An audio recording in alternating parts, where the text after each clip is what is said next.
삼국지를 읽다 보면 한 사람의 선택이 전쟁의 승패보다 더 오래 기억될 때가 있습니다. 큰 전투에서 이기는 것도 중요합니다.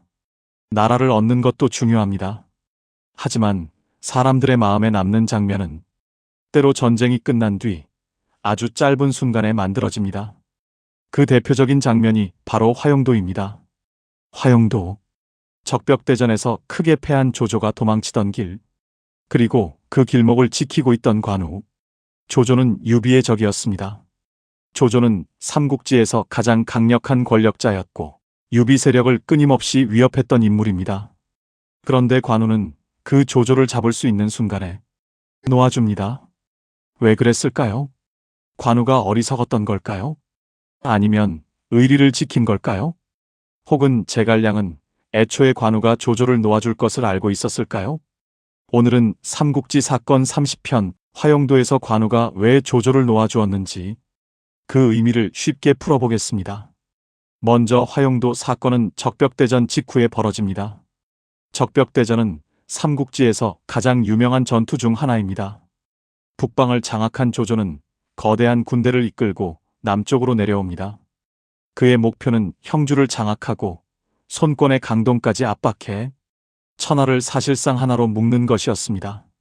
당시 조조의 힘은 대단했습니다. 북방을 장악했고 천자를 손에 쥐고 있었고 수많은 인재와 병력을 가지고 있었습니다. 반면 유비는 아직 약했습니다. 손권도 강동을 지키고는 있었지만 조조의 압박 앞에서 결코 마음이 편한 상황은 아니었습니다. 이때 제갈량은 손권과 유비가 힘을 합쳐야 한다고 봅니다. 혼자서는 조조를 막기 어렵지만 둘이 연합하면 버틸 수 있다고 판단한 것입니다. 그렇게 손권과 유비의 연합이 만들어지고 적벽대전이 벌어집니다. 결과는 조조의 대패였습니다. 조조는 숫자로는 우세했지만 남쪽의 기후와 지형, 수전에 익숙하지 않은 병사들, 질병과 피로, 그리고 화공까지 겹치며 크게 무너집니다. 조조의 대군은 흔들렸고 그는 살아남기 위해 급히 도망쳐야 했습니다. 바로 이 도망길에서 화영도 사건이 나옵니다. 제갈량은 조조가 도망칠 길을 예상하고 여러 길목에 장수들을 배치합니다. 이것이 제갈량의 무서운 점입니다. 제갈량은 전투가 끝난 뒤의 흐름까지 봅니다. 어디서 이길 것인가만 보는 것이 아니라 이긴 뒤 적이 어디로 도망갈 것인지까지 계산합니다. 전쟁은 이기는 순간 끝나는 것이 아닙니다. 적이 어떻게 물러나는지, 도망가는 적을 어디까지 추격할지, 누구를 살리고 누구를 잡을지까지 모두 다음 판을 결정합니다. 제갈량은 그 판을 읽고 있었습니다. 그런데 마지막 길목, 화영도에 관우를 세웁니다. 이 선택이 아주 중요합니다. 왜냐하면 관우와 조조 사이에는 특별한 과거가 있었기 때문입니다. 관우는 한때 조조에게 몸을 맡긴 적이 있습니다. 유비와 떨어지고 조조에게 포위되었을 때 관우는 조건을 걸고 조조에게 항복합니다. 그때 관우의 마음은 유비에게 있었지만 몸은 잠시 조조의 진영에 있었습니다. 조조는 관우를 매우 아꼈습니다. 좋은 말, 좋은 옷, 높은 대우, 많은 선물. 조조는 관우를 자신의 사람으로 만들고 싶어 했습니다. 왜냐하면 조조는 사람 보는 눈이 뛰어난 인물이었기 때문입니다.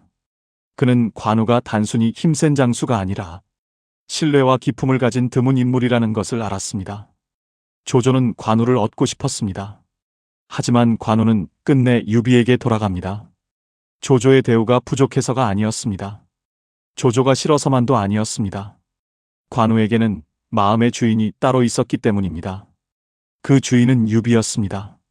관우는 조조에게 받은 은혜를 알았지만 자신의 충성은 유비에게 있다고 생각했습니다. 그래서 그는 조조를 떠나 유비에게 돌아갑니다. 이때의 이야기가 바로 오관참육장입니다. 관우는 좋은 조건을 뒤로하고 유비에게 돌아가기 위해 길을 나섭니다. 이 장면 때문에 관우는 의리의 상징이 됩니다. 그런데 문제는 바로 여기서 시작됩니다.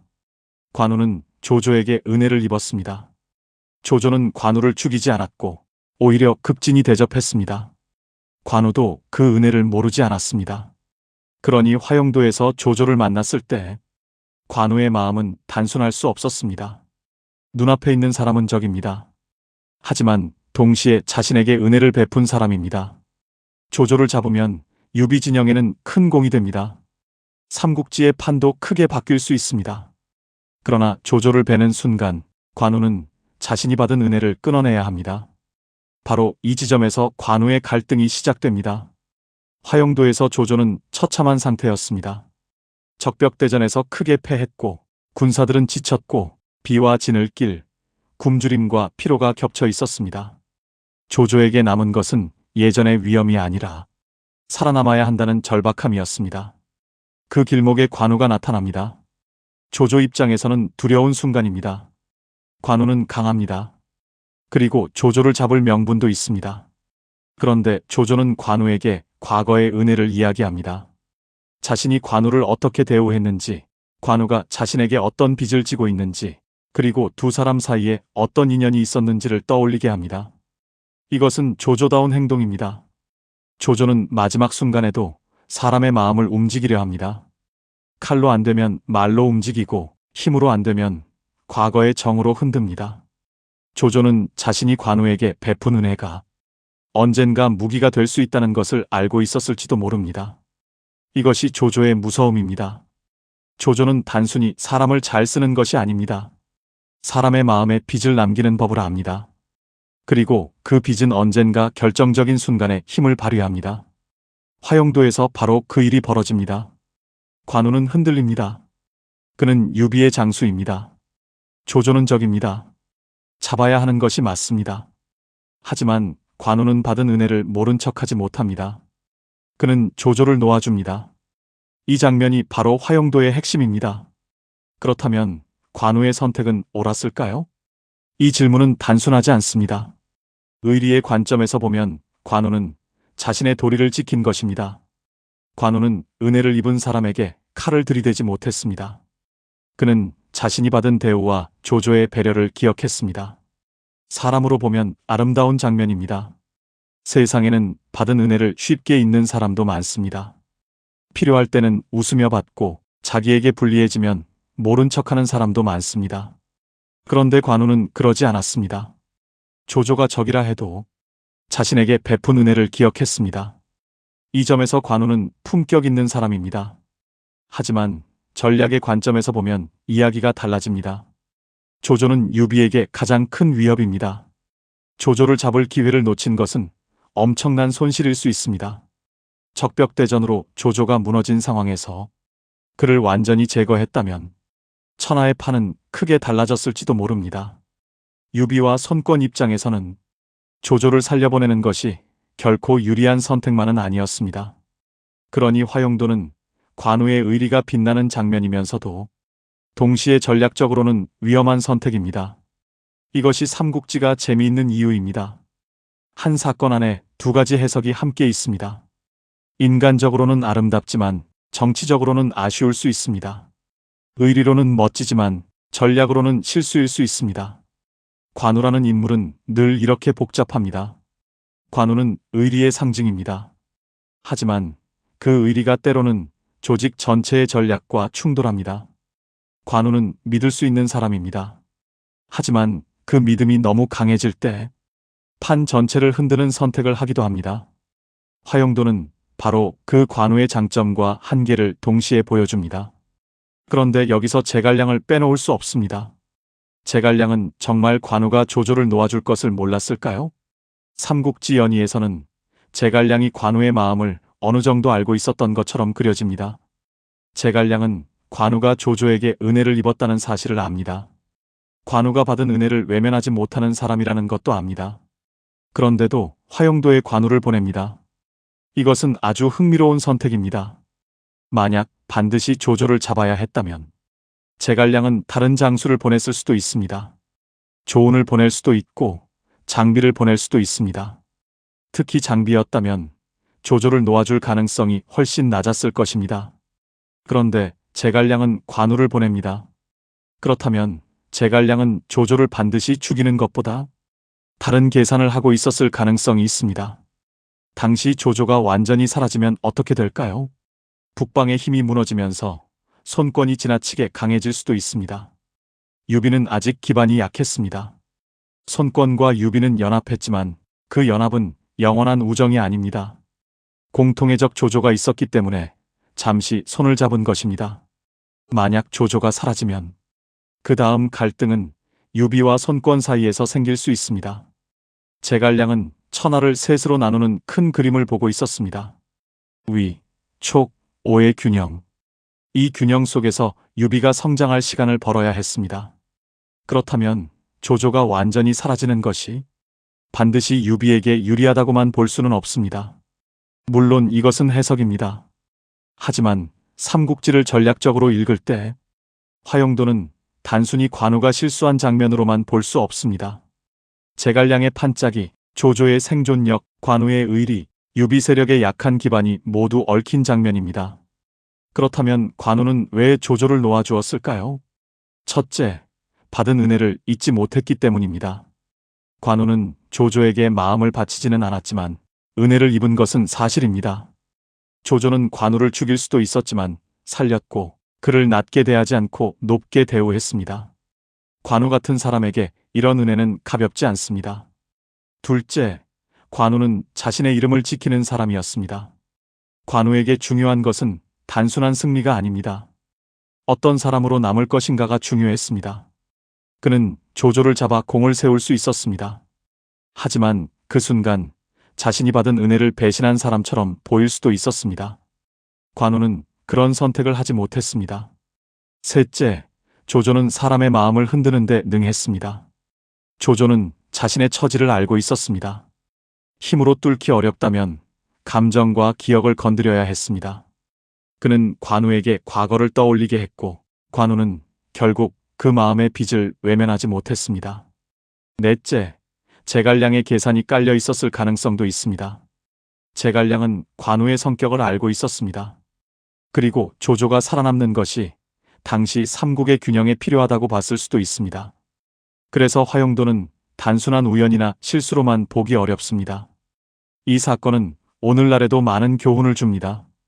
첫 번째 교훈은 은혜는 때로 가장 강한 힘이 된다는 것입니다. 조조는 관우에게 금은 보화만 준 것이 아닙니다. 그에게 존중을 주었습니다. 사람은 자신을 존중해준 사람을 쉽게 잊지 못합니다. 돈은 사라질 수 있습니다. 자리는 바뀔 수 있습니다. 하지만 내가 어려울 때 나를 인정해준 사람은 오래 기억됩니다. 조조는 그것을 알았습니다. 그래서 사람을 얻고 싶을 때 단순히 명령만 하지 않았습니다. 대우했고, 존중했고, 마음에 빚을 남겼습니다.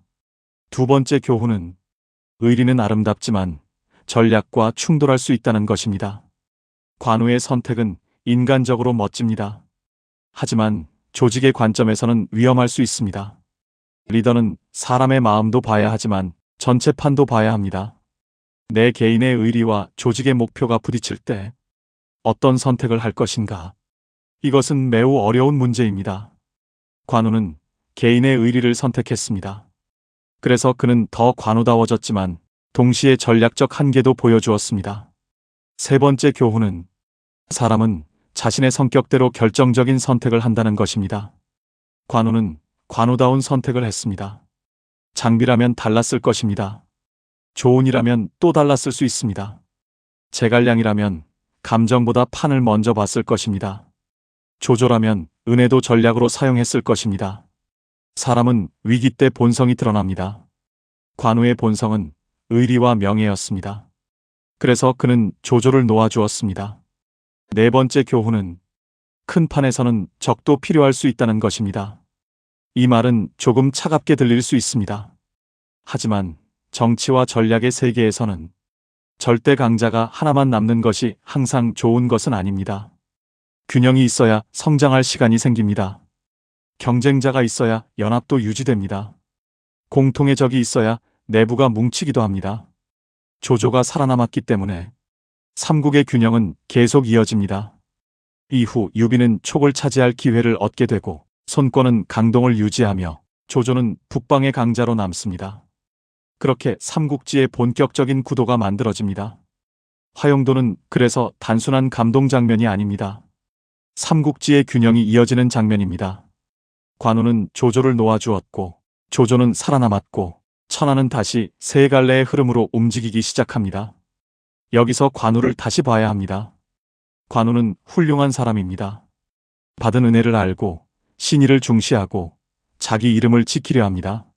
하지만 관우는 완벽한 전략가는 아닙니다. 그는 사람의 도리를 크게 봤지만 때로는 판 전체의 냉정함을 놓쳤습니다. 이것이 관우의 매력이고 동시에 한계입니다. 관우는 그래서 존경받지만 위험한 인물입니다. 믿을 수 있지만 고집이 세고 품격이 있지만 자존심이 강하고 의리가 있지만 유연함이 부족할 때가 있습니다. 화용도는 바로 그 모든 특징이 드러난 사건입니다. 그렇다면 조조는 어떤 인물로 보아야 할까요? 조조는 패배한 순간에도 무너지지 않았습니다. 그는 적벽에서 크게 졌지만 살아남았습니다. 그리고 살아남은 뒤 다시 세력을 정비합니다. 조조의 무서움은 바로 여기에 있습니다. 그는 이길 때만 강한 사람이 아닙니다. 질 때도 살아남는 사람입니다. 완전히 무너지지 않고 자신의 체면이 꺾인 순간에도 다음 판을 생각합니다. 화용도에서 조조는 관우의 마음을 움직여 살아남았습니다. 이것이 조조의 생존력입니다. 삼국지에서 진짜 강한 사람은 한 번도 지지 않는 사람이 아닙니다. 저도 끝나지 않는 사람입니다. 조조가 바로 그런 사람입니다. 오늘 이야기를 정리해 보겠습니다. 화용도는 적벽대전에서 패한 조조가 도망치던 길에 관우와 마주친 사건입니다. 관우는 조조를 잡을 수 있었습니다. 하지만 그는 조조를 놓아줍니다. 그 이유는 단순하지 않습니다. 조조에게 받은 은혜, 관우 자신의 의리와 명예, 조조의 심리전, 그리고 제갈량의 큰 판짜기까지 여러 요소가 얽혀 있습니다. 화용도는 관우의 의리가 빛나는 장면이지만 동시에 그 의리가 전략과 충돌하는 장면이기도 합니다. 그래서 이 사건은 관우를 더 입체적으로 보여줍니다. 관우는 좋은 사람입니다. 하지만 좋은 사람이 항상 전략적으로 옳은 선택만 하는 것은 아닙니다. 관우는 의리 있는 사람입니다. 하지만 의리가 늘 조직 전체에 유리한 것은 아닙니다. 바로 이 복잡함 때문에 관우는 지금까지도 계속 해석되는 인물입니다. 화용도는 우리에게 말합니다. 사람은 받은 은혜를 어떻게 갚는가로 품격이 드러난다. 하지만 리더는 개인의 의리와 전체 전략 사이에서 균형을 잡아야 한다. 그리고 진짜 강자는 이겨서만 강한 것이 아니라 저도 살아남을 줄 알기 때문에 강하다. 관우는 조조를 놓아주었습니다. 그 선택은 의리였을까요? 실수였을까요? 아마 둘 다일 것입니다. 의리였기 때문에 아름답고 실수였기 때문에 아쉽습니다. 그래서 화용도는 오래 기억됩니다. 완벽하게 옳은 선택이 아니었기에 오히려 더 인간적인 장면으로 남았습니다. 오늘은 화용도에서 관우는 왜 조조를 놓아주었을까에 대해 이야기했습니다. 다음 31편에서는 유비와 조조, 누가 더 좋은 리더였을까를 다루겠습니다.